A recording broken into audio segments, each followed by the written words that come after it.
Okay, hi sustainers. I'm just putting together a short video here just to show you how you can use the wiki to write your story instead of trying to write it all in the storytelling mode in Insight Maker. Hopefully this will appeal to some of you and work better for some of you. The idea is that you can kind of write it more as a report and insert the several smaller models or pieces of a model in as kind of figures in it. And so it looks a little bit more traditional instead of walking the reader through stages of a story by clicking buttons and kind of turning pages. Now it's more just a traditional report. Okay, so I've already prepared an example that you can find here. And what I'm going to do in this demo video is show you how to reproduce that, how you can make it for yourself. So I've included some instructions here on usage.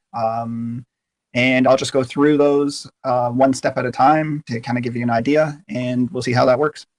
So the first step is to create a wiki page. So you click on this button here, and then you get the instructions. And the first thing we want to do is name the page. I'll name it after the original author.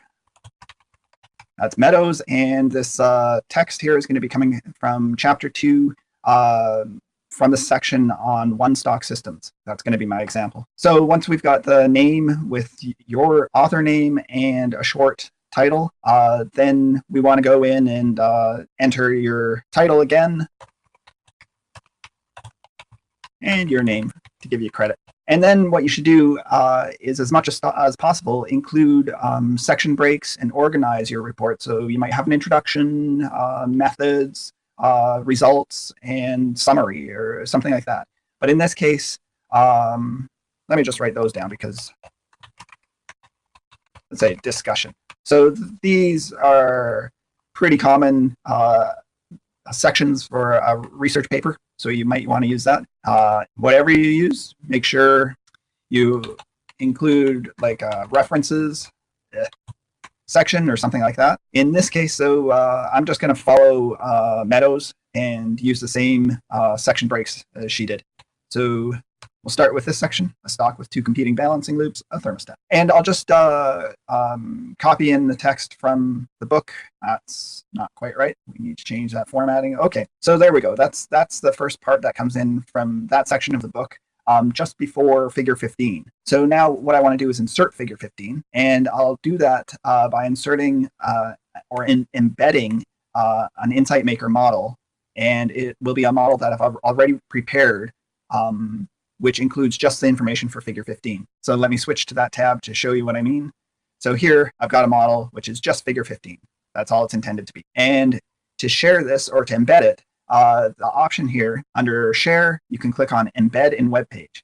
And then there's all this code here, this iframe stuff. This is what we're going to use, but we're only going to use a part of it. So that's the bit we need. Everything that's in this, the quotes after source equals. And I will copy that. And now I go back to my wiki. And in the wiki, you see here, insert/edit embedded media. And that brings up a new window. And I need to change it so the type is iframe. And then I can paste in what I've got. And I'm just going to make one little change to this. Well, two little changes. I don't want the stuff on the side. So I'm going to change that sidebar equals 1 to sidebar equals 0, which means turn off the sidebar. And likewise, for figure 15, I don't need the top bar. That's the bar that includes the simulate button, because I just want to show a picture of the model in this case. So I'll set top bar equals 0. Okay. And there I've got it. Now it's kind of, you can see it down here. It's an example, but it's kind of small.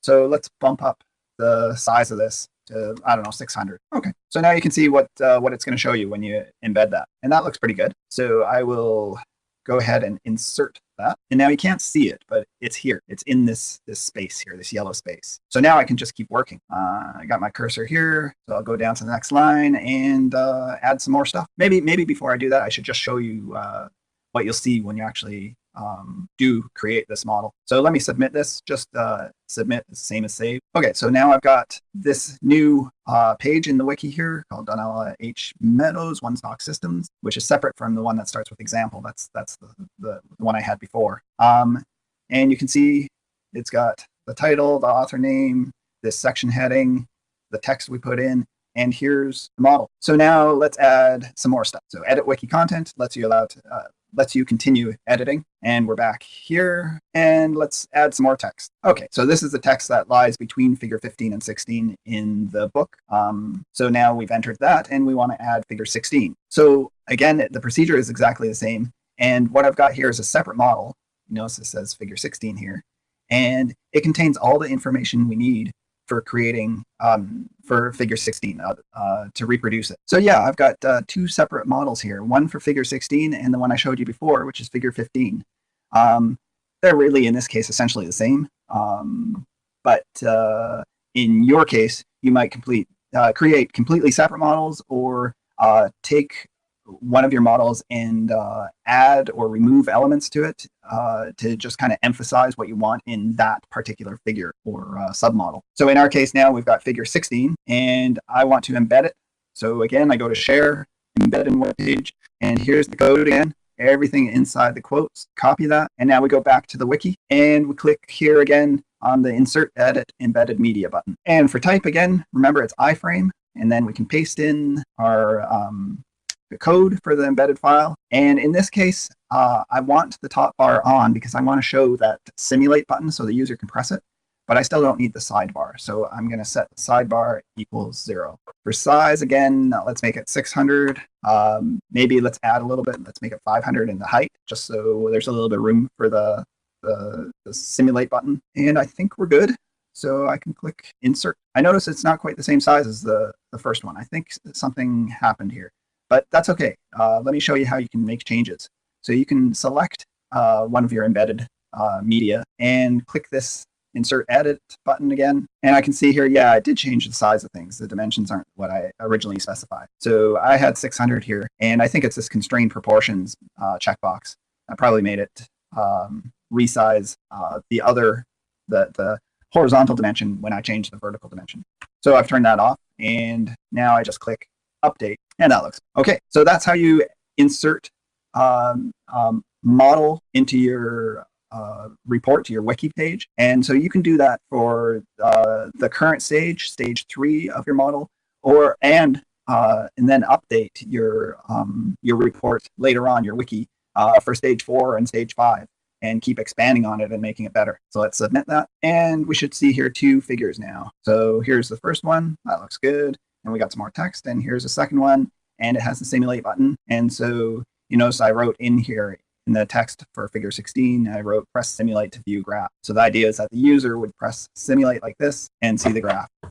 Okay, so the only thing I guess I want to show beyond that is how to include this in your submission, your answer on Compare. So once you've created this page, then we need to share this link. Let's see how we can do that. Not there. That's not the best place. I suspect I can probably just use the URL here, but let me just double check that. So it looks here like the URL for this link, which is the page that I just created, is the same as was in the location bar. So I think we're good. If I copy that and paste it into a new page, yeah, looks like it comes up okay. So I think we're good. So then in Compare, you would do the exact same thing as you did before. So you answer your model, answer the stage, the question, and as your answer, you are going to insert a link. And there you go. Now you would hit submit, and that would be your answer. I'm not going to do that because that's just going to confuse things, because that's my link, and I don't want you guys marking it. Okay. So that's going through all the steps you can take. As I said, you can do this for stage 3, 4, and 5, and you can start with a relatively modest stage 3 right now. Just include the stuff that I asked for in the assignment, which is basically an explanation and then a small model containing 5 to 10 primitives. And then in stage 4, you can reuse the same wiki page and just expand on what you've done before. Take the feedback that you've got from your peers and make it better and fuller. And then in stage 5, go even further, and that'll be your final submission, your final project. And that's all I've got to say. So I'll see you in class on Thursday. Bye-bye.